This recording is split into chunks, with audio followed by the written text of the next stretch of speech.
Welcome to the world of haptics, where touch tells a story, emotions are felt, and communication goes beyond words. Haptics refers to the sense of touch in the study of tactile communication, and it involves the use of touch and pressure and other tactile sensations to convey information and interact with other objects.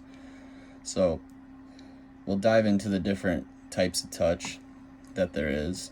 First, starting with the pressure touch. This involves the application of force or pressure, which is a firm handshake or a pat on the back. It can convey confidence and reassurance or emphasize a certain topic in a situation. We have light touch. Gentle touches can communicate sensitivity, care, and intimacy. For example, light touch on somebody's arm could just do it. There's an exploratory touch. This involves exploring surfaces and objects to gather information. It's commonly used to inspect or navigating unfamiliar environments that we are not sure of. So we just feel around or get used to the environment. And there's pleasurable touch, which could elicit pleasurable sensations such as a comforting hug or kiss on the cheek.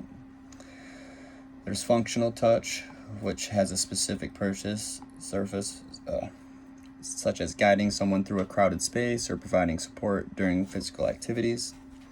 There's therapeutic touch, which could be used to promote relaxation or healing, and emotional touch. There's a symbolic touch, which carries certain symbolic meaning through different cultures, and that will bring us into our next subject, which is cultural differences, because haptics can mean many different things across many different cultures, and basically different cultures have different levels of comfortability in which they're able to communicate with using haptics. So you kind of got to be careful where and when you use haptics. In Western cultures, a handshake is a common greeting. It's professional and it shows respect. But in parts of Asia, they might want some more personal space. Bowing is a more traditional greeting, and physical contact is kind of kept to a minimal.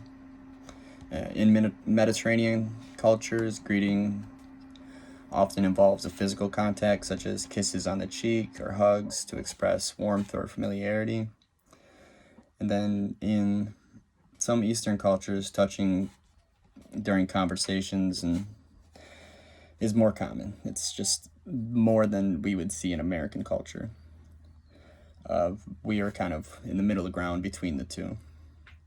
And there's many benefits to using haptics in communication. It could go for an enhanced emotional connection, showing your partner that you care.